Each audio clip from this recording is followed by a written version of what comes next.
La France, pays qui captive le monde entier depuis longtemps par son élégance, sa culture et son charme, est souvent considérée comme un lieu où la sophistication rencontre l'histoire. C'est une terre de romance, qui abrite certaines des plus grandes traditions mondiales en matière d'art, de mode et de cuisine.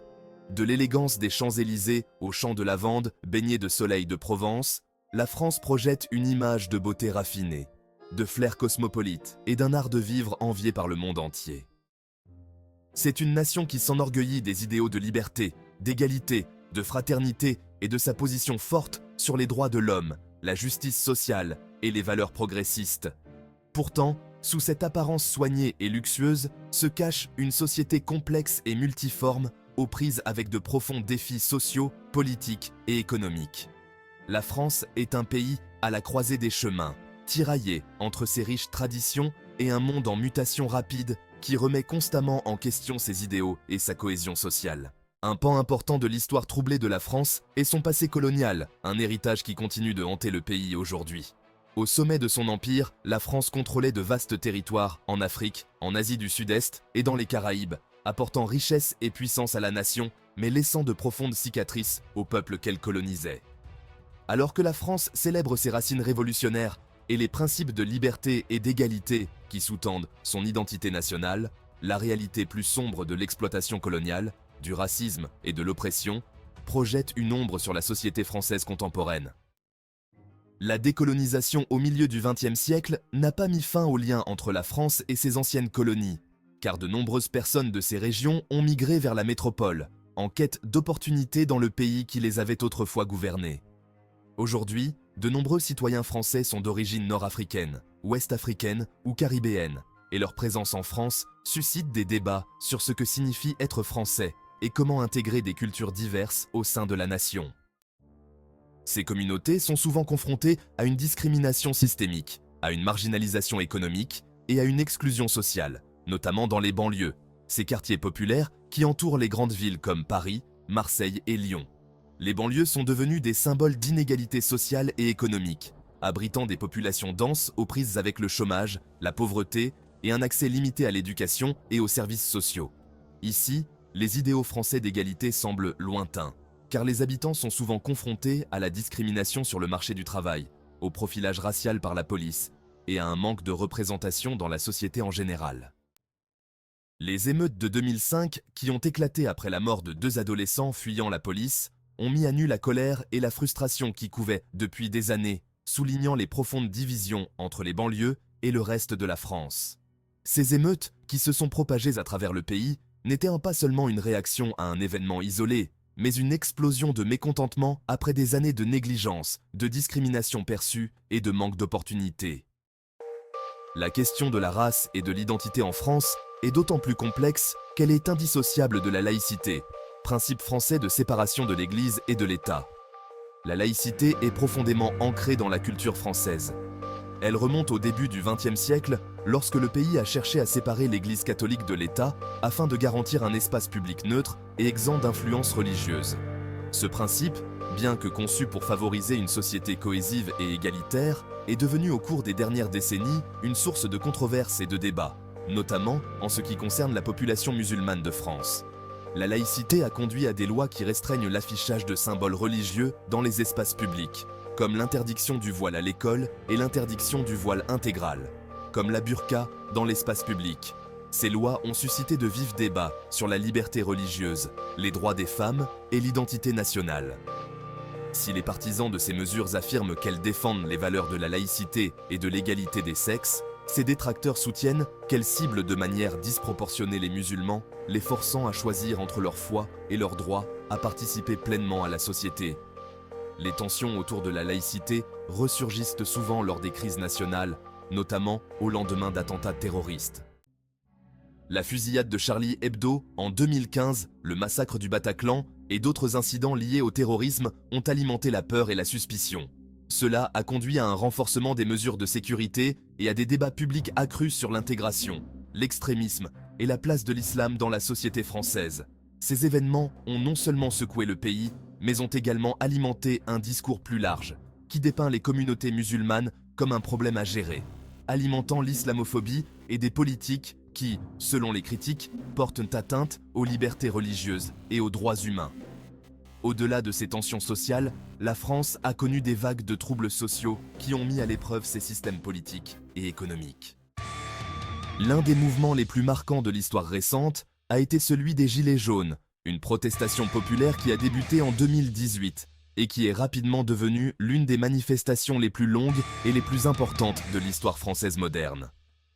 Initialement déclenchée par une proposition de taxe sur le carburant visant à lutter contre le changement climatique, le mouvement des Gilets jaunes s'est rapidement transformé en une expression plus large de la colère contre les inégalités économiques, la hausse du coût de la vie, et ce que les manifestants percevaient comme les politiques déconnectées du gouvernement du président Emmanuel Macron.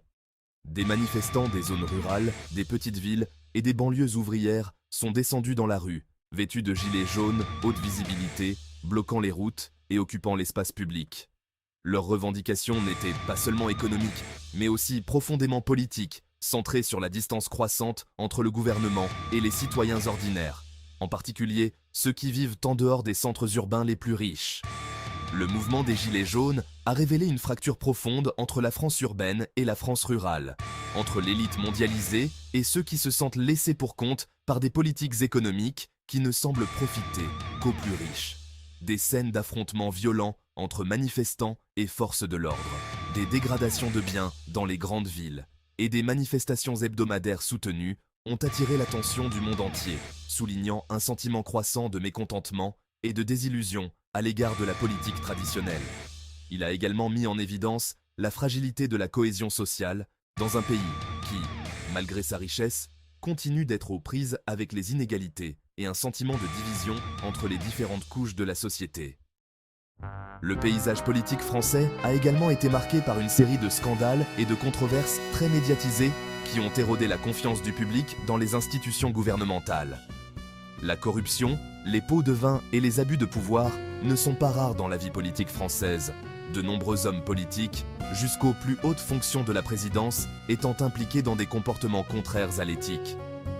La condamnation de l'ancien président Nicolas Sarkozy en 2021 pour corruption et trafic d'influence a été un choc majeur pour le pays, puisqu'il est devenu le premier président français depuis des décennies à être condamné à une peine de prison, bien qu'il soit toujours libre en attendant son appel.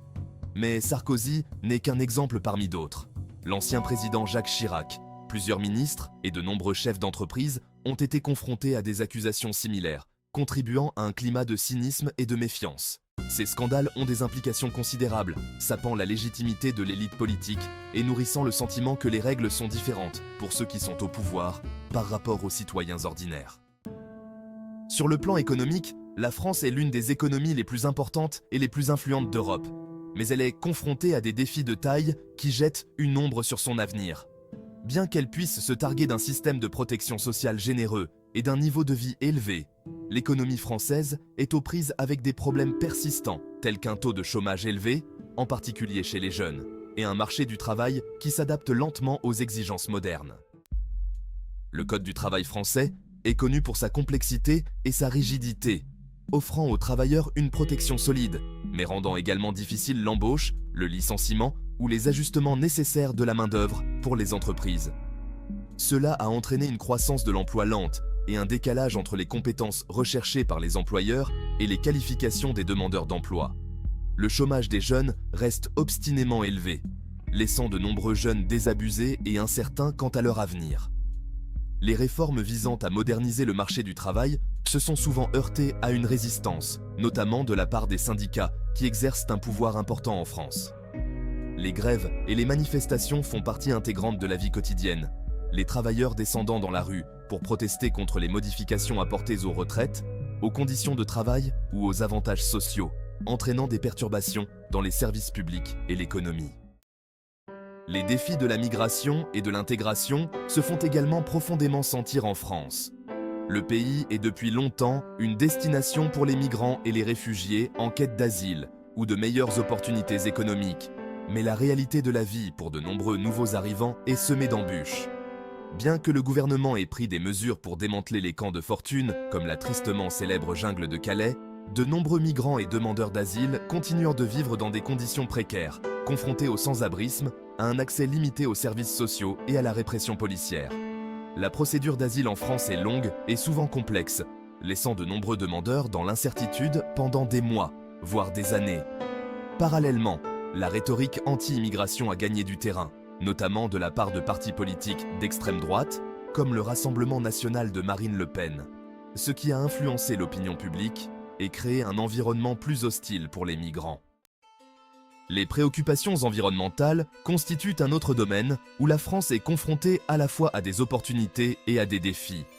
Le pays a joué un rôle de premier plan en accueillant l'accord de Paris sur le climat en 2015, fixant des objectifs ambitieux en matière de réduction des émissions de carbone et de promotion de la durabilité. Cependant, la réalité de la réalisation de ces objectifs est compliquée par la forte dépendance de la France à l'égard de l'énergie nucléaire, qui, bien que faible en carbone, soulève des inquiétudes quant à l'élimination des déchets, à la sécurité des centrales et à la durabilité à long terme. La France est également confrontée à la pollution atmosphérique, en particulier dans les grandes villes comme Paris, où le smog et les embouteillages présentent des risques pour la santé. Le secteur agricole du pays, bien que contribuant de manière importante à l'économie, est critiqué pour son utilisation intensive de pesticides et ses pratiques agricoles intensives qui ont entraîné une dégradation des sols, une pollution de l'eau et une perte de biodiversité. Les efforts déployés pour relever ces défis environnementaux se heurtent souvent aux intérêts économiques, ce qui suscite des débats sur la manière de concilier croissance et durabilité. Sur le plan social, la France a fait des progrès en matière d'égalité des sexes, mais des disparités persistent, notamment dans le monde du travail. L'écart salarial entre les sexes reste une réalité, les femmes gagnant en moyenne moins que les hommes, et elles sont encore sous-représentées aux postes de direction dans les entreprises et en politique. Plus préoccupant encore, peut-être, est la question des violences conjugales et des féminicides, la France affichant l'un des taux de violences domestiques les plus élevés d'Europe. Malgré les initiatives gouvernementales visant à lutter contre ce fléau, les victimes de violences conjugales sont souvent confrontées à un manque de soutien, et les auteurs ne sont pas toujours tenus responsables de leurs actes. Les militants réclament des protections juridiques plus fortes, une meilleure éducation du public et des services plus complets pour les victimes, arguant qu'il faut faire davantage pour s'attaquer aux facteurs culturels et sociaux profondément enracinés qui contribuent à la violence sexiste.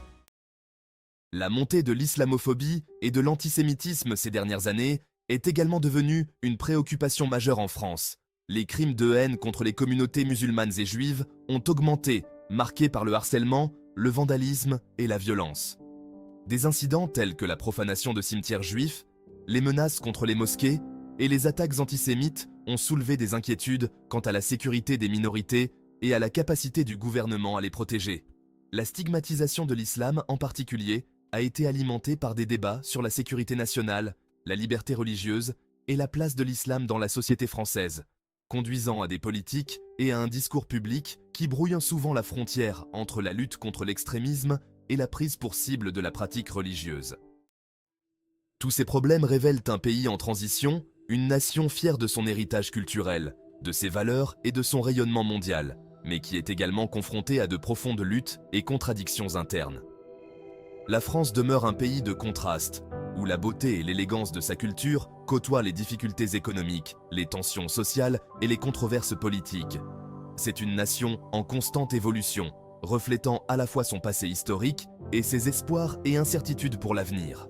Et bien que la face sombre de la France ne soit pas toujours visible au reste du monde, elle fait partie intégrante de l'histoire d'un pays qui cherche constamment à concilier son identité avec les réalités d'un monde en mutation. Tenzin.